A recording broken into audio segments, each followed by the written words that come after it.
YSM news ముందుగా ముఖ్యాంశాలు. మదమెక్కిన వ్యాఖ్యలకు తప్పదు మూల్యం.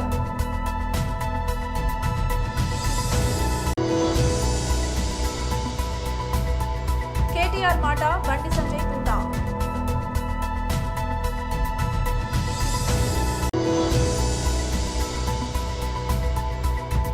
తెలంగాణ శాసనసభలో మాజీ మంత్రి ఎమ్మెల్యే శ్రీ హరీష్ రావు ప్రసంగం. తెలంగాణ శాసనసభలో మాజీ మంత్రి ఎమ్మెల్యే శ్రీ కేటీఆర్ ప్రసంగం. మదమెక్కిన వ్యాఖ్యలకు తప్పదు మూల్యం. రామ జన్మభూమి, రావణ జన్మభూమి, శ్రీకృష్ణ జన్మభూమి, కంస జన్మభూమి, దుర్యోధన జన్మభూమి, ఇక సత్యభామ జన్మభూమి, శూర్పణఖ జన్మభూమి. ఈ పంచాయతీలు రాజకీయ పార్టీలు చేయాలన్నా? ఇవాళ యాదాద్రి లాంటి ఒక అద్భుతమైన టెంపుల్ని పునర్నిర్మాణం చేస్తే దానికి 1000-1200 కోట్లు ఖర్చు పెడితే అది భవిష్యత్తు మీద పెట్టిన పెట్టుబడి కదా. ఇవాళ యాదాద్రికి రోజు ₹1 కోటి హుండీలో సంపద వస్తుంది. మరి అది పెట్టుబడి అవుతుందా, అప్పు అవుతుందా? ఎక్కడ భయపడేది లేదు. వాళ్ళు జై శ్రీరామ్ అంటే మనం జై Hanuman అనాలే. Mahabharata and many more stories. How do we expect the current Indian man to not treat his wife like Sita or not treat his wife like Draupadi? No, he can simply go and bet her somewhere. We are witnessing unfortunate statements from many political leaders in this country. All these leaders are in a process to gain certain votes from few section of people. They're making statement which will ultimately divide the country in ways which we cannot even imagine. For example, when parties talk about Sanatan Dharam, when parties talk about calling certain Hindi Patti states Gaumutra states, or when they talk about disrespecting the labor or not insulting the labor who work or clean toilets, etc., these statements should not be taken slightly.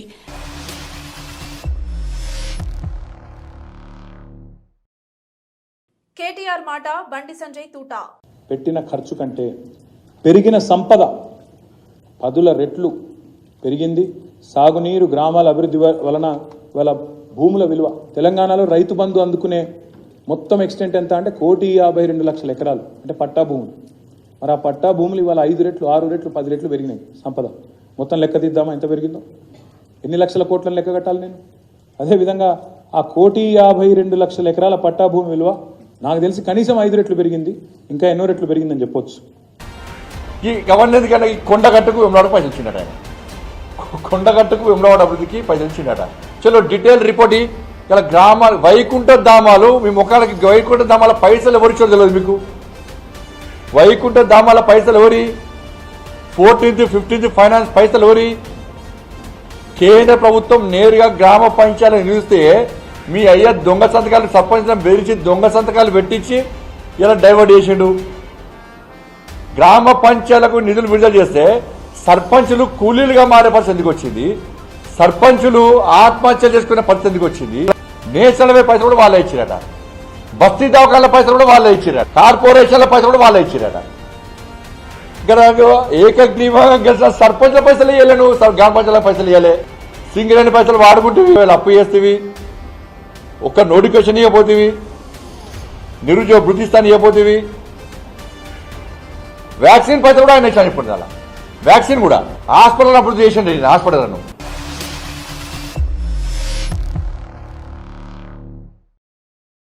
Telangana శాసనసభలో మాజీ మంత్రి MLA Shri Harish Rao ప్రసంగం. నూతనంగా ఏర్పడినటువంటి ఈ ప్రభుత్వం నుంచి తెలంగాణ ప్రజలు, తెలంగాణ రాష్ట్రం ఎంతో ఆశిస్తూ ఉంది. కాంగ్రెస్ పార్టీ ఎన్నో ఆశలు కల్పించడంతో ప్రజలు వాటిని నమ్మి అధికారంలోకి తెచ్చారు. ప్రజలు వారిపై పెట్టుకున్న నమ్మకాన్ని నిలబెట్టుకోవాలని, వారి పాలనలో తెలంగాణ మరింత అభివృద్ధిని, సంక్షేమాన్ని, ఉన్నతిని సాధించాలని బీఆర్ఎస్ పార్టీ ఆకాంక్షిస్తుంది. రాజకీయ కారణాల రీత్యా కాంగ్రెస్ నాయకులు అవునన్నా కాదన్నా, ఒప్పుకున్నా ఒప్పుకోకపోయినా తెలంగాణ రాష్ట్రం ఆర్థికంగా బలపడడానికి బీఆర్ఎస్ ప్రభుత్వం బలమైనటువంటి పునాదులు వేసింది. సువిశాలమైన ప్రగతి దారులను నిర్మించింది. కొత్త ప్రభుత్వం ఆ దారుల వెంట ముందడుగు వేస్తూ ప్రజలే కేంద్రంగా పనిచేయాలన్నటువంటిది మా కోరికే కాదు, ప్రజల కోరిక కూడా. రాజకీయ కక్షలు చుట్టూ పరిభ్రమించే వైఖరికి భిన్నంగా అభివృద్ధి కక్షలో పరిభ్రమిస్తే వారికి మంచిది, ప్రజాస్వామ్య వ్యవస్థలకు మంచిది, ప్రజలకు కూడా మంచిది అధ్యక్ష. కానీ ఈ సభలో మొన్న ముఖ్యమంత్రి గారు మాట్లాడినటువంటి తీరు కానీ, ఈ శ్వేతపత్రం తీరును చూస్తుంటే ప్రజలు ప్రగతి అనే కోణం కన్నా రాజకీయ ప్రత్యర్థుల మీద దాడి, వాస్తవాల వక్రీకరణ కోణమే కనబడతా ఉంది అధ్యక్ష. ఎందుకంటే అధ్యక్ష, ఈరోజు ఈ ఆర్థిక శ్వేతపత్రం ఒకసారి మనం చూస్తే ఇందులో పేజ్ నెంబర్ 5లో అధ్యక్ష, అంటే చాలా విషయాలు ఉన్నాయి. మేము మాకున్న కొద్ది సమయంలో, ఎందుకంటే ఈ దేశంలోని అనేక రాష్ట్రాల వివరాలు చాలా కన్వీనియంట్గా వాళ్ళకు అవసరమైనటువంటివి ఇందులో పొందుపరిచే ప్రయత్నం చేసినారు. బట్ అధ్యక్ష, ఇందులో పేజ్ నెంబర్ 5లో కర్ణాటక రాష్ట్రానికి సంబంధించి బడ్జెట్ ఎస్టిమేట్స్ అండ్ ఎక్స్పెండిచర్ది మేము కాగ్ రిపోర్ట్ ఇప్పుడే నెట్లో ప్రింట్అవుట్ తీస్తే అధ్యక్ష, బడ్జెట్ ఎస్టిమేట్స్ కర్ణాటకది 2,31,142 కోట్లుంటే ఇక్కడ 2,31,642 కోట్లుగా చూపించారు. ఎక్స్పెండిచర్ విషయంలో కూడా అధ్యక్ష 2,61,932 కోట్లను చూపించారు. కానీ కాగ్ రిపోర్టు నివేదిక ఆధారంగా ఎక్స్పెండిచరు 2,54,525 కోట్లు, అంటే దాదాపు 7,000 కోట్లు ఎక్స్పెండిచర్ ఎక్కువ చూపించినట్టుగా ఈ కాగ్ రిపోర్ట్ను బట్టి చూస్తాం. అంటే మొత్తంగా తప్పుల తడకతోని ఈ వివరాలను వాళ్ళు పొందుపరిచిండ్రు. వాళ్ళు కేవలం ఇదంతా కూడా ఒక గత ప్రభుత్వాన్ని బదనాం చేయాలనేటువంటి ధోరణి కనబడతా ఉంది అధ్యక్ష. అదేవిధంగా ఇందులో ఉమ్మడి ఆంధ్రప్రదేశ్ వ్యయము, తెలంగాణ వాటా అంటే 1956-57 నుంచి 2013-14 వరకు 41.68% ఖర్చు చేసినట్టుగా గంపగుత్త లెక్క తీసినారు. ఇది మనందరికీ తెలుసు అధ్యక్ష. వాస్తవానికి తెలంగాణ ఉద్యమం ఎందుకు వచ్చింది, ఈ పోరాటాలు ఎందుకు వచ్చినాయి, 69లో ఎందుకు పోరాడినాం అంటే తెలంగాణకు నిధులు తెలంగాణ ప్రాంతంలో ఖర్చు పెట్టాలనే జెంటిల్మెన్ అగ్రిమెంట్ను అమలు చేయకపోవడం వల్లనే ఆ రోజు తెలంగాణ ఉద్యమం వచ్చింది. అంటే దాని మీద గతం మీ కాంగ్రెస్ పార్టీయే, అప్పుడున్నటువంటి కాంగ్రెస్ ప్రభుత్వాలు మరి చాలా కమిటీలు వేసినారు. అప్పుడు అప్పటి controller and auditor general Kumar Lalit committee కానీ, supreme court judge Vashishtha Bhargava committee report కానీ, బీపీఆర్ విఠల్ గారి రిపోర్ట్ కానీ, అన్ని రిపోర్ట్లలో కూడా ఏముందంటే తెలంగాణ ఆదాయాన్ని ఆంధ్ర ప్రాంతంలో ఖర్చు పెట్టినారు, తెలంగాణలో ఖర్చు పెట్టలేదని చెప్పి చాలా స్పష్టంగా అనేక రిపోర్ట్లు చెప్పినటువంటి విషయం కూడా మనందరికీ తెలుసు అధ్యక్ష. అందులోనే చూసినట్టయితే ఒకసారి కుమార్ లలిత్ కమిటీ 1956-68 పీరియడ్లో ఒక రిపోర్ట్ ఇచ్చినారు. తెలంగాణ రెవెన్యూ ఇన్కమ్ 102 కోట్లు అయితే మరి Telangana funds spends in Andhra reason 34.09 కోట్లు అని చెప్పి అప్పుడే ఒక రిపోర్ట్ కూడా ఇచ్చారు అధ్యక్ష. అదేవిధంగా వారు మరి జస్టిస్ భార్గవ కమిటీ రిపోర్ట్లో కూడా ఆ వివరాలన్నీ కూడా తేల్చారు. అంటే ఇది నేను ఎందుకు చెప్పే ప్రయత్నం చేస్తున్నా అంటే ఇక్కడ మీరు 41.68% తెలంగాణలో ఖర్చు పెట్టారు అని ఏ లెక్కలైతే చూపించారో ఇది శుద్ధ తప్పు. కావాలంటే దీని మీద ఒక హౌస్ కమిటీ వేయండి, మొత్తం లెక్కలు తీద్దాం, నిజంగా ఎంత ఖర్చు అయిందో కావాలంటే మేము చూపించడానికి, రుజువు చేయడానికి సిద్ధంగా ఉన్నాం. అంటే మీరేంటంటే అది 41.68% ఉమ్మడి ఆంధ్రప్రదేశ్లో ఖర్చు అయింది, అది ఏదో మెరుగ్గా ఉందని చెప్పి చూపించేటువంటి ఒక ప్రయత్నం చేసినారు, which is totally false and wrong అధ్యక్ష. అంటే బేసికల్లీ ఇంకోటి కూడా జరిగింది అధ్యక్ష. నాకు తెలిసిన సమాచారం మేరకు ఈ రిపోర్ట్ ఇదంతా కూడా ఇది ఎవరు తయారు చేసిండ్రు, మీకు తెలంగాణ అధికారుల మీద నమ్మకం లేక మన ముఖ్యమంత్రి గారి పాత గురువు గారి శిష్యులు, ఒక రిటైర్డ్ ఐఏఎస్ అధికారి, ఒక సస్పెండ్ అయినటువంటి ఫైనాన్స్ డిపార్ట్మెంట్ ఆంధ్రప్రదేశ్ అధికారులను పెట్టి ఇదంతా ఒక కుక్కుడప్ స్టోరీ తయారు చేసి ఇది ప్రజల ముందు పెట్టేటువంటి ప్రయత్నం చేస్తూ ఉన్నారు. తెలంగాణ శాసనసభలో మాజీ మంత్రి ఎమ్మెల్యే శ్రీ కేటీఆర్ ప్రసంగం. శ్రీ కేటీ రామారావు గారు. అధ్యక్ష, ముందుగా మీకు అభినందనలు, మళ్ళొకసారి మీకు హృదయపూర్వకంగా ధన్యవాదాలు అవకాశం ఇచ్చినందుకు. అధ్యక్ష, గవర్నర్ ప్రసంగంలో ఒక మాట అన్నారు, మేము నిర్మాణాత్మకమైన సూచనలకు బేసిజాలు లేకుండా స్వీకరిస్తాము, మా ప్రభుత్వం సాకల్యంగా అన్ని చర్చించడానికి సిద్ధంగా ఉందన్నారు అధ్యక్ష. మరి హౌస్లో అధికార పక్షం, ఇక్కడ ప్రధాన ప్రతిపక్షంగా ఉన్నాం, తప్పకుండా 3-4 అవకాశం ఇవ్వాలని ముందుగా నేను కోరుతా ఉన్నాను. మా తలసాని శ్రీనివాస్ యాదవ్ గారు రెడీగా ఉన్నారు, పల్లా రాజేశ్వర రెడ్డి గారు రెడీగా ఉన్నారు, ఇంకా చాలా సభ్యులు రెడీగా ఉన్నారు. దయచేసి అవకాశం ఇవ్వాలని నేను కోరుతా ఉన్నాను అధ్యక్ష. మేము ఆశించింది ఒకటి అధ్యక్ష, నిన్న గవర్నర్ ప్రసంగం నుంచి, కానీ అక్కడ వారు నిన్న విన్నది ఒకటి అధ్యక్ష. గవర్నర్ ప్రసంగం పూర్తిగా అసత్యాలు, అభూత కల్పనలు, తప్పుల తడక అని చెప్పడానికి నేను బాధపడతా ఉన్నా. ఇట్లాంటి గవర్నర్ ప్రసంగం వినడానికి ఒక సభ్యుడిగా సిగ్గుపడతా ఉన్నా అధ్యక్ష. ఎందుకంటే ఇంత దారుణమైన అపసవ్యపు ప్రసంగం ఇదివరకు రాష్ట్ర శాసనసభ చరిత్రలో రెండు కూడా విని ఉండవు అధ్యక్ష. ఒక్క మాటలో చెప్పాలంటే అధ్యక్ష, 1000 ఎలుకలు తిన్న పిల్లి కదా తీర్థయాత్రలకు బయలుదేరినట్టు చేయాల్సిన దారుణం అంతా చేసి ఘాతకాలని చేసి చాలా అద్భుతమైన ఉపన్యాసం కేవలం 10 సంవత్సరాలు ప్రభుత్వం నడిపిన వాళ్ళ మీద నెపాన్ని నెట్టే ప్రయత్నం ఏదైతే కాంగ్రెస్ ప్రభుత్వం చేసిందో అధ్యక్ష, దీన్ని నేను పూర్తి స్థాయిలో తూర్పారబడుతున్నాను, తప్పుపడతా ఉన్నాను అధ్యక్ష.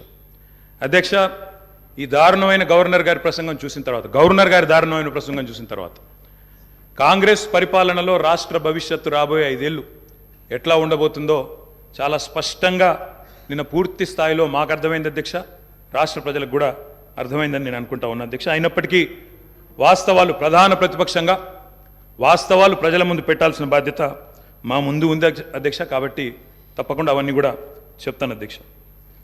అధ్యక్ష, మా జగిత్యాలకు సంబంధించిన కవి గారు అలిశెట్టి ప్రభాకర్ గారు ఒక మాట అన్నారు అధ్యక్ష. ఒక నక్క, ఇది ఆయన కవితను కోట్ చేస్తున్నాను అధ్యక్ష, ఒక నక్క ప్రమాణ స్వీకారం చేసిందట ఇంకెవరిని మోసగించనండి. ఒక పులి పశ్చాత్తాపం ప్రకటించిందట తోటి జంతువుల్ని సంహరించినందుకు. అట్లా ఉంది అధ్యక్ష. ఒక మాటలో చెప్పాలంటే ఈ గవర్నర్ గారి ప్రసంగం అదే రకంగా అనిపించింది తప్ప అందులో అసత్యాలు, సత్యదూరమైన మాటలు తప్ప వాస్తవాలు మాత్రం ఒక్కటి కూడా లేదు అధ్యక్ష. అధ్యక్ష, నిన్న చాలాసార్లు ప్రస్తావన చేసినారు గత ప్రభుత్వం అంటూ. అక్కడున్నా, అక్కడ ఉన్నా, ఇక్కడ ఉన్నా, ఎక్కడ ఉన్నా అధ్యక్ష మేము ప్రజాపక్షమే. తప్పకుండా తెలంగాణకు ఎన్నటికీ స్వపక్షమే, కాంగ్రెస్ ప్రభుత్వానికి ఎన్నటికైనా విపక్షమే అధ్యక్ష. తప్పకుండా ప్రజల తరపున గొంతు విప్పుతాం. అందుకే గతంలోని వారి పరిపాలన ఎట్లా ఉందో ఒక్కసారి తప్పకుండా అద్దం చూపెట్టవలసిన బాధ్యత ప్రధాన ప్రతిపక్షంగా మా మీదనే ఉంది అధ్యక్ష. అధ్యక్ష, ఎట్లుండే అధ్యక్ష 2014 ముందు తెలంగాణ ఘనత వహించిన వీరి ప్రభుత్వంలో ఎట్లుండే అధ్యక్ష? పడావుబడ్డ భూములు, పాడుబడ్డ ఇండ్లు, ఆకలి కేకలు, ఆత్మహత్యలు. వారు మొదటిసారి ప్రభాకర్ అన్న మొదటిసారి శాసనసభకు వచ్చినారు, మొదటిసారి మంత్రి అయినారు అధ్యక్ష. కాబట్టి కొద్దిగా తొందరపడకండి అధ్యక్ష, చరిత్ర చాలా ఉంది. తప్పకుండా మా తాతలు నేతులు దాగినరు, మా మూతుల వాసన చూడండి అంటే కుదరదు. కేవలం క్రెడిట్ మాత్రమే మేము తీసుకుంటాం. మేము నాగార్జున సాగర్ కట్టినాం, శ్రీశైలం కట్టినాం, కానీ మొత్తం మిగతాయి మాత్రం అన్యాయం అంతా వేరే ఖాతాలో దోస్తామంటే కుదరదు అధ్యక్ష. బరాబర్ చెప్తాం, ప్రధాన ప్రతిపక్షంగా ప్రజల తరపున బరాబర్ లెక్కలు చెప్తాం. బరాబర్ కాంగ్రెస్ పార్టీ యొక్క ఏమేమి దురాగతాలు ఉన్నాయో అవన్నీ చెప్పవలసిన బాధ్యత మా మీద ఉన్నది. బరాబర్ చెప్తామని చెప్పి కూడా నేను తెలియజేస్తా ఉన్నా అధ్యక్ష. అధ్యక్ష, పడావుబడ్డ భూములు, పాడుబడ్డ ఇండ్లు, ఆకలి కేకలు, ఆత్మహత్యలు, వలసలు, కరువులు, కర్ఫ్యూలు, ఎన్కౌంటర్లు, కరెంటు కోతలు, కటిక చీకెట్లు, నెర్రెలు బారిన నేలలు, నెత్తురు గారిన నేలలు. ఇదే కదా ఆనాటి మీ గొప్ప ఘనత వహించిన ప్రభుత్వంలో ఆనాడు మీరు చూపెట్టిన అద్భుతాలు ఇవే కదా అధ్యక్ష. ఒక్క మాటలో చెప్పాలంటే అధ్యక్ష, వీళ్ళ పాలనలో తాగునీటికి దిక్కు లేదు, సాగునీటికి దిక్కు లేదు, కరెంట్ అనేది అడ్రస్సే లేదు. ఇక ఇది వీళ్ళ పాలన అధ్యక్ష. 50 ఏళ్ళు పరిపాలించి అధ్యక్ష, ఇక్కడ కూర్చున్న సభ్యులు ఆలోచన చేయాలి అధ్యక్ష. రాజగోపాల్ రెడ్డి గారు చేస్తున్నారు. నల్లగొండలో ఫ్లోరోసిస్ తప్ప ఏమిచ్చింది అధ్యక్ష? వీళ్ళు నల్లగొండలో ఫ్లోరోసిస్తో 1,50,000 మంది నడుములు వంగరబోతుంటే మునుగోడు నియోజకవర్గంలో ఒక్కసారి నాకు ఒక కాంగ్రెస్ సభ్యుడు మాట్లాడింది అధ్యక్ష సబ్జెక్టే మాట్లాడుతున్న అధ్యక్ష. తర్వాత సభ్యుడికి ఇష్టం వచ్చినంత టైం ఇవ్వండి, మాట్లాడినివ్వండి, మాకు అభ్యంతరం. ఐఎమ్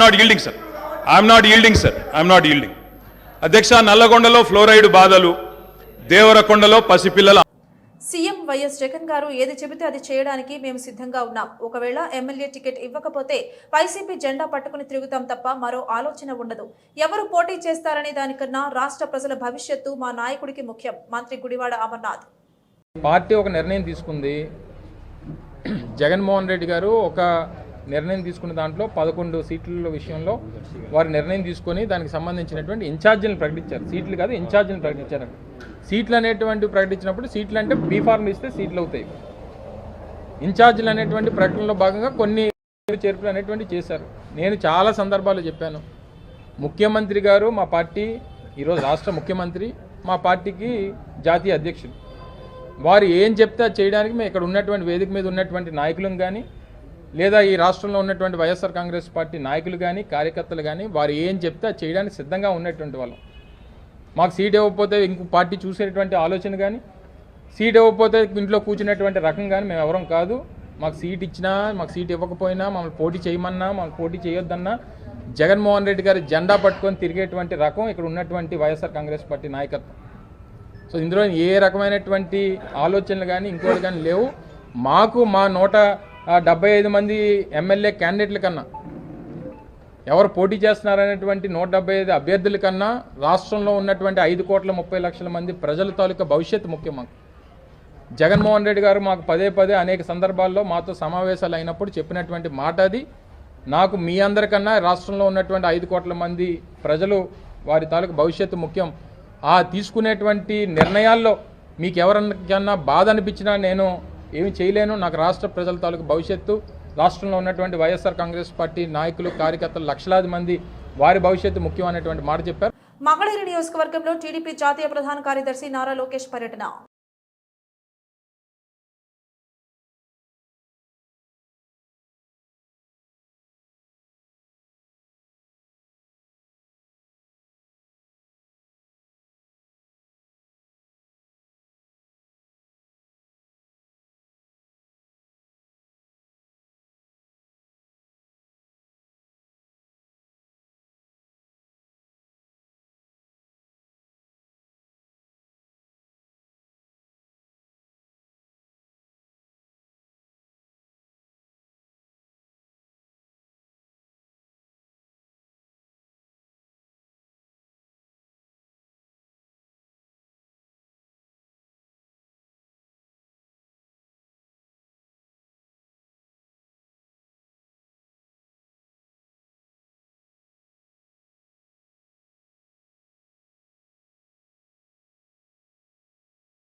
కాకినాడ జిల్లా ప్రతిపాడు మండలం ఓమ్మంగి ప్రభుత్వ ఉన్నత పాఠశాలలో ఆడుదాం ఆంధ్ర పత్తిపాడు ఎమ్మెల్యే పర్వత శ్రీ పూర్ణచంద్ర ప్రసాద్ ప్రారంభించారు. ఈ కార్యక్రమంలో ఆయన ముఖ్య అతిథిగా పాల్గొని క్రీడా పోటీలను ప్రారంభించి మీడియాతో మాట్లాడారు. స్థానిక జెడ్పీటీసీ బెహ్రా రాజరాజేశ్వరి దొరబాబు, మండల పార్టీ అధ్యక్షుడు Panchadi Veerababu, Annavaram trust board member Dale చిట్టిబాబులు వాలీబాల్, క్రికెట్, బ్యాడ్మింటన్, కబడ్డీ ఆటలను ప్రారంభించారు. ఈ సందర్భంగా ఎమ్మెల్యే పర్వత మాట్లాడుతూ గ్రామీణ ప్రాంతాల్లో ప్రతిభ ఉన్న క్రీడాకారులను వెలికితీసి జిల్లా స్థాయి, రాష్ట్ర స్థాయి, జాతీయ స్థాయి క్రీడాకారులుగా తీర్చిదిద్దడం రాష్ట్ర ప్రభుత్వ లక్ష్యం అన్నారు. ప్రజలు ఈ క్రీడోత్సవంలో పాల్గొని ఈ అవకాశం సద్వినియోగం చేసుకోవాలన్నారు. ఈ కార్యక్రమంలో ఎంపీటీఓ ఎంవీఆర్ కుమార్ బాబు, జేసీఎస్ ఇన్ఛార్జ్ రామిశెట్టి చినిబాబు, వైస్ ఎంపీపీలు బంకు శ్రీను, లొండా లోబబాబు, వైఎస్ఆర్సీపీ నాయకులు రామిశెట్టి నాని, మామిడి నరసింహమూర్తి, కొప్పన గంగారావు, సామన శివాజీ, వ్యాయామ ఉపాధ్యాయులు, సచివాలయ సిబ్బంది, వాలంటీర్లు, క్రీడాకారులు, వైసీపీ నాయకులు, కార్యకర్తలు, గ్రామ ప్రజలు పాల్గొన్నారు.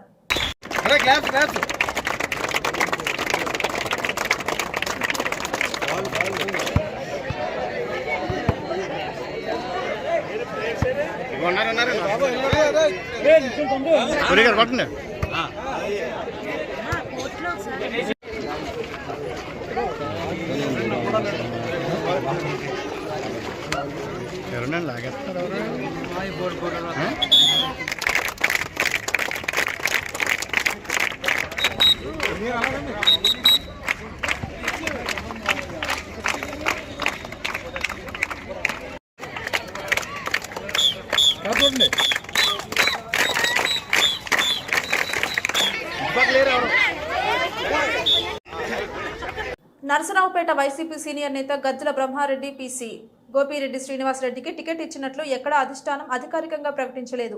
గోపిరెడ్డి టికెట్ తనకే ఇచ్చినట్లు చెప్పుకుంటున్నారు. అధిష్టానంతో నేను కూడా సంప్రదింపులు జరిపాను. పలానా వారికి టికెట్ ఇస్తున్నట్లు వారు నాకు చెప్పలేదు. అభ్యర్థి విషయంలో సోషల్ మీడియాలో వైరల్ అవుతున్న విషయం పూర్తిగా అవాస్తవం. మా పార్టీలో టికెట్ ఇవ్వడానికి ఒక నిర్దిష్టమైన ప్రాతిపదిక ఉంటుంది. అభ్యర్థిని అధిష్టానం అధికారికంగా ప్రకటించే వరకు కార్యకర్తలు సంయమనం పాటించాలి. జగన్ ని మరోసారి సీఎంగా చూడాలి అనేది మన ఉద్దేశం. కోఆపరేటివ్కి సీట్ ప్రకటిస్తున్నాం, నీ వర్క్ చేసుకోవచ్చు అని ధనంజయ రెడ్డి స్వయంగా ఫోన్ చేశారని చెప్తున్నారు. అది పైనుంచి మాత్రం మాకు లేవు ఆదేశాలు.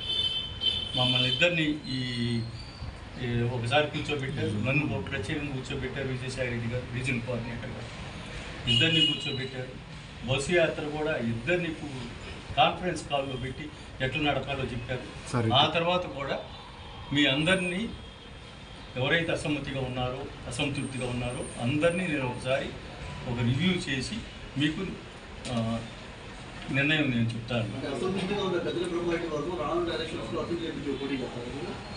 పోటీ అనేది పార్టీ అధిష్టానం ఇచ్చే నిర్ణయం.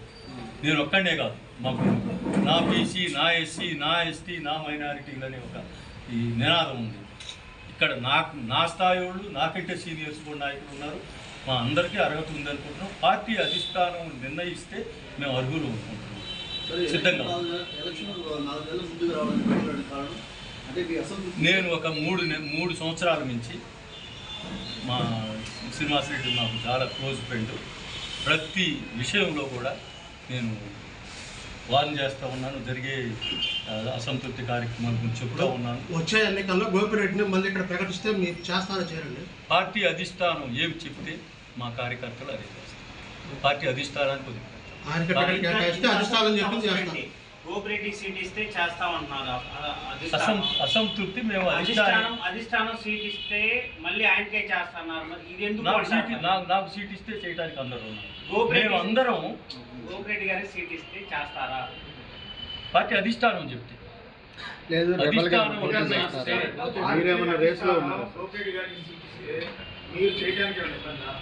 నాకు సీట్ ఇస్తే శ్రీనివాసరెడ్డి చేస్తాడే. పార్టీ అధిష్టానం నిర్ణయం మేరకు పార్టీ అధిష్టానం మాకు ఒక మెసేజ్ ఉంది. పార్టీ నిర్ణయం తీసుకొని మిమ్మల్ని అందరినీ కన్విన్స్ చేసి క్యాండిడేట్ని డిక్లేర్ చేస్తామని నాకు ఒక మెసేజ్ ఉంది. అధిష్టానం సంప్రదింపులు జరిపిందా? అధిష్టానం 3 సార్లు కూర్చోబెట్టింది ఇక్కడ రీజనల్ కోఆర్డినేటర్. మీకేం చెప్పారు సార్? మళ్ళీ నిర్ణయం తీసుకునేటప్పుడు ఒక రివ్యూ జరుపుతాం. అందరి అభిప్రాయం తీసుకొని క్యాండిడేట్ని మేము ప్రకటిస్తాం. అప్పుడు ఎవరు కూడా గేట్ దాటకుండా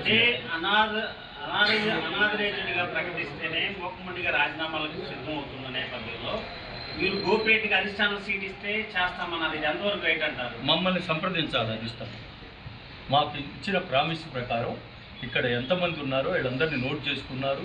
వీళ్ళ యొక్క ఏం అసంతృప్తి కూడా నోట్ చేసుకున్నారు. మమ్మల్ని సంప్రదించి నిర్ణయం తీసుకుంటున్నారు. చిన్న ప్రశ్న, రాత్రి ఆడికి అధిష్టానానికి ఒక మెసేజ్ వచ్చిందని చెప్పి మీ వర్గాల వాళ్ళు రాజీనామా చేయబాకండి మీరు చెప్తున్నారు కదా. సో రానున్న ఎన్నికలు ఆయనకే డిక్లేర్ చేస్తే మీరు ఎంతవరకు సపోర్ట్ చేస్తారు? ఎట్టి పరిస్థితుల్లో మమ్మల్ని సంప్రదించి మా అభిప్రాయాలు కూడా తీసుకొని అందరినీ సంతృప్తి పరిచే విధంగా క్యాండిడేట్ డిక్లరేషన్ ఉంటుందని మేము అనుకుంటున్నాం. వీళ్ళు ఎందుకు అసంతృప్తి ఉన్నారో వాటికి అటెండ్ అయ్యి నా అభిప్రాయం అధిష్టానం సంప్రదించి వీళ్ళకి అసంతృప్తి ఎందుకుందో ఎంక్వైరీ చేసి దాన్ని అటెండ్ అయ్యి క్యాండిడేట్ డిక్లేర్ చేస్తే అది ఓన్లీ అభిప్రాయం తీసుకున్నారు, ఇండివిజువల్ అభిప్రాయం. 4.5 సంవత్సరం గడిచింది. పార్టీ మరో 2 నెలల్లో పార్టీ 4 months గవర్నమెంట్ మళ్ళీ ఎలక్షన్ రాబోతున్నారు. మీ అసంతృప్తి ఎలా తీరుస్తారు? ప్రభుత్వమే పోతుంటే మీ అసంతృప్తి ఎలా తీరుద్ది? అసంతృప్తి అనేది ఇండివిజువల్ని ట్రీట్ చేసే పద్ధతిలో ఉంటుంది. ఒక ఏదో ఒక ఫైనాన్స్ ఒక ఇదో ఇచ్చేది కాదు, ఇచ్చే గౌరవం బట్టి ఉంటుంది. ఎవరైతే క్యాండిడేట్ అవుతారో వాళ్ళకి సర్ది చెప్తారని మేము అనుకుంటున్నాం. ఏది ఇంకా నుంచి ఈ నిర్ణయించబడ్డ క్యాండిడేట్ ఎవరైనా ఈ అడుగుజాడల్లో నడవాలా. పార్టీ ఒక ఇది ఇస్తుంది. ఒకే పార్టీ నాయకుడు ఇద్దరు వైద్య వృత్తిలో ఉన్నారు. ఆయన కూడా మీకంటే జూనియర్. ఫస్ట్ వైసీపీ వచ్చిన కూడా మీరే. పార్టీ నష్టపడి పార్టీ జెండా తీసిన కూడా మీరే. మీ ఇద్దరి మధ్య పరపొచ్చరాలు కారణాలు ఏంటంటే కార్యకర్తలు అసంతృప్తితో ఉన్నారు. నా దృష్టికి తీసుకొచ్చారు. నా పర్సనల్ చాలా ఏంటంటే పవర్ సరిగా ఇవ్వకపోవటం, సరిగా గౌరవం ఇవ్వకపోవటం, ప్రోటోకాల్స్ పాటించకపోవటం. పోటీ చేయాలని ఆలోచన ఏమిటండి? మీరు వ్యక్తిగతంగా ఇక్కడి నుంచి పోటీ చేయాలని నాకు అర్హత ఉంది. అధిష్టానం ఆదేశిస్తే పోటీ చేయడానికి ఆదేశించకపోతే ఇండిపెండెంట్గా పోటీ చేయాలి. మరి అట్లాంటి ఆలోచన. ఎన్నిసార్లు వివాదాలు జరుగుతుంటే ఒకే పార్టీలో గ్రూప్ రాజకీయాలు, మరి అధిష్టానం నోరు ఎత్తకుండా ఉండడానికి కారణం ఏంటంటారు? మేము తీసుకెళ్తా ఉన్నాం, అప్పుడప్పుడు సంప్రదింపులు జరుగుతున్నాయి, కానీ స్టిల్ ఆ గౌరవం దక్కలేదని కొంతమంది నాయకులు. రాత్రి గోపిరెడ్డి గారికి వచ్చిన మెసేజ్ ఫేక్ మెసేజ్ అంటారు. నా దృష్టిలో పైనుంచి రాలేదు, అది ఓన్లీ సోషల్ మీడియాలో సర్క్యులేట్ అవుతుంది. నా పరిధిలో నేను వెరిఫై చేసుకున్నా. ఈ విధంగా ఇంతవరకు పార్టీ కూడా ఒక సిట్టింగ్ ఎమ్మెల్యేకి ప్రత్యేకంగా ఇండివిజువల్గా పర్సనలైజ్డ్గా మేము ఇవ్వలేదు. ఈ విషయం అధిష్టానం ఏమైనా ఖండించే అవకాశం ఉందా? అది అధిష్టానం చూసుకోవాలి. వాళ్ళ దృష్టికి తీసుకెళ్లారా? మీడియా పరంగా తీసుకెళ్తాను. ఆల్రెడీ గత కొన్ని రోజులుగా ఒక 4 రోజుల నుంచి ఇంకొక క్యాండిడేట్ పేరు వినపడుతుంది గట్టిగా. ఆయనకు ఒకవేళ సీట్ ఇస్తే మీరు సపోర్ట్ చేస్తారా? అధిష్టానం ఆదేశిస్తే అందరినీ సంప్రదించి అందరి అభిప్రాయాలు తీసుకొని అధిష్టానం ఆదేశిస్తే మా పార్టీ అంతా ఒకేలైంది. సీట్ ఇచ్చేది ఒకళ్ళకే కదా, ఇంకొకళ్ళ పేరు కూడా ఎవరికి ఇచ్చినా మీరు సపోర్ట్ చేస్తారు. ఆ క్యాండిడేట్ని కన్ఫర్మ్ చేస్తానికి ఒక ప్రొసీజర్ ఉంటుంది. ఆ ప్రొసీజర్ ప్రకారం క్యాండిడేట్ కన్ఫర్మ్ చేస్తే మిగతా వాళ్ళందరినీ కూడా పార్టీ ఆదేశానుసారం పనిచేస్తారు. మరి ఒక్క మనిషి కాదు, నా దృష్టిలో ఆ అరగత ఉన్నవాళ్ళు 5-6 ఉండొచ్చు, ఒక్కొక్క కులంలో ఒక్కొక్కరు ఉండొచ్చు. ఎందుకంటే ఇది కాంగ్రెస్ పార్టీ తర్వాత ఇటు వచ్చింది, కాంగ్రెస్ పార్టీ నుంచి ఇటు వచ్చారు చాలామంది సీనియర్ నాయకులు. ఒక్కొక్కళ్ళు 30 సంవత్సరాలు 25 సంవత్సరాలు అనుభవం చెప్తున్నారు. అందరికీ సంప్రదించాలి. పార్టీ హైకమాండ్ సుప్రీం కదా, లోకల్ లీడర్షిప్ సుప్రీం కాదు కదా. పార్టీ కొత్తదైనా కానీ అంతకుముందు కాంగ్రెస్లో ఉండి అదే సాంప్రదాయంతో ఒక మూకుమ్మడిగా ఇటు వచ్చిన వాళ్ళు అందరూ చాలామంది అర్హత. ఎవరు అనర్హులని ప్రకటించడానికి పార్టీ. టీడీపీ అధినేత చంద్రబాబు తన సొంత నియోజకవర్గం కుప్పంలో 3 రోజుల పర్యటన ఖరారైంది. 28వ తేదీ హైదరాబాద్ నుండి బెంగళూరు చేరుకుని అక్కడ కాడుగుడి హాస్పిటల్ అనారోగ్యంతో ఉన్న కుప్పం టీడీపీ నాయకుడు త్రిలోక్ ని పరామర్శిస్తాడు. అక్కడి నుండి రోడ్డు మార్గంలో గుడిపల్లి చేరుకుని బస్టాండ్ ఆవరణలో ఏర్పాటు చేసిన బహిరంగ సభలో పాల్గొంటారు. సభ అనంతరం కుప్పం పార్టీ కార్యాలయానికి చేరుకుని పార్టీ నాయకులతో సమావేశం నిర్వహిస్తారు. అనంతరం అనారోగ్యంతో ఉన్న తన వ్యక్తిగత కార్యదర్శి మనోహర్ ఇంటికి వెళ్లి పరామర్శించిన అనంతరం స్థానిక ఆర్ఎండ్బి అతిథి గృహంలో బస చేయనున్నారు. 2వ రోజు ఉదయం 9 గంటలకు ఆర్ఎండ్బి అతిథి గృహం వద్ద ప్రజల నుండి వినతులు స్వీకరిస్తారు. 11:50 గంటలకు శాంతిపురం మండల కేంద్రంలోని ఎన్టీఆర్ విగ్రహం వద్ద బహిరంగ సభలో పాల్గొంటారు.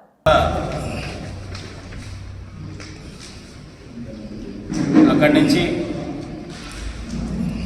శాంతిపురం మీటింగ్కి వెళ్ళటం జరుగుతుంది. శాంతిపురంలో పబ్లిక్ మీటింగ్ అయిపోయిన తర్వాత మళ్ళీ అక్కడి నుంచి రామకుప్పం మండలం పబ్లిక్ మీటింగ్, మళ్ళీ ఈవినింగ్ వచ్చేసి మనకి ఎంఎం ఫంక్షన్ హాల్లో జనసేన కార్యకర్తలతో సమావేశం. అది పూర్తయిన తర్వాత బీసీఎన్ కళ్యాణ మండపంలో తెలుగుదేశం పార్టీ బూత్ ఇన్ఛార్జెస్, కార్యకర్తలు, ఇతర ముఖ్య నాయకులతోటి బాబు షూరిటీ భవిష్యత్ గ్యారంటీ కార్యక్రమం మీద రివ్యూ. ఎవరైతే ఉత్తమ ప్రతిభ కనిపించారో అంటే ఆ కార్యక్రమంలో పాల్గొని 75% పూర్తి చేసిన అందరికీ అభినందనలు. చంద్రబాబు నాయుడు గారి చేతుల మీదుగా కూడా ప్రశంసా పత్రం కూడా అందజేయడం జరుగుతుంది. అది అయిపోయిన తర్వాత ఆర్ఎండ్బి గెస్ట్ హౌస్కి వచ్చి ఆ రోజు అక్కడ సారు రెస్ట్ తీసుకోవడం జరుగుతుంది, నైట్ హాల్ట్. 30th మళ్ళీ సేమ్ ఆర్ఎండ్బి గెస్ట్ హౌస్ దగ్గర ప్రజల నుంచి వినతులు స్వీకరించడం, ఇతర ముఖ్య నాయకులు ఎవరైనా ఉంటే వాళ్ళని కలవటం. అక్కడి నుంచి కురుబా భవన్ మనకి మీ అందరికీ తెలుసు. మీరు దిగ్విజయంగా ఈ కార్యక్రమాలు జయప్రదమయ్యే విధంగా సహకరించాలని కోరుకుంటూ, అలాగే ఈ కార్యక్రమానికి ప్రభుత్వ సిబ్బందికి కూడా నేను విజ్ఞప్తి చేస్తున్నాను. అది పోలీస్ డిపార్ట్మెంట్ వారికి కావచ్చు, మున్సిపల్ సిబ్బందికి కావచ్చు, అలాగే ఎలక్ట్రికల్ డిపార్ట్మెంట్ కావచ్చు, ప్రతి ఒక్కరికి కూడా సజావుగా ఈ కార్యక్రమం జరిగేదానికి కావాల్సిన, ఎందుకంటే ఆయన ప్రతిపక్ష నేత, లెజిస్లేటివ్ అసెంబ్లీ ఫ్లోర్ లీడర్, మాజీ ముఖ్యమంత్రి, Z+ కేటగిరీలో ఉన్నటువంటి వ్యక్తి కాబట్టి ఎటువంటి లోటుపాట్లు జరగకుండా భద్రత విషయంలో కానీ మిగతా అంశాల్లో కానీ సహకరించాలని ప్రభుత్వ సిబ్బంది కూడా విజ్ఞప్తి చేస్తున్నాను. అలాగే మీడియా సోదరులు కూడా ఎప్పుడూ మాకు చంద్రబాబు నాయుడు గారు వచ్చినప్పుడల్లా చాలా ఎంతో శ్రమతో కూడుకున్నా కూడా మాకు సహకరించి ఎప్పుడూ మాకు అండగా ఉంటున్నారు.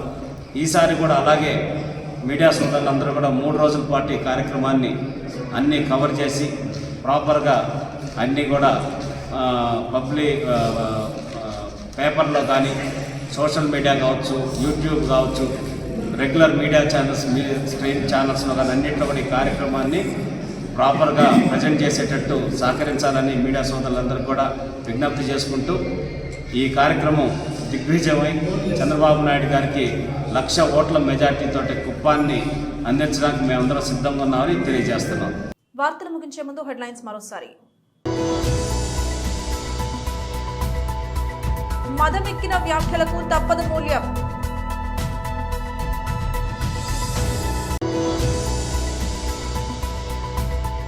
కేటీఆర్ మాట బండి సంజయ్ తుందా.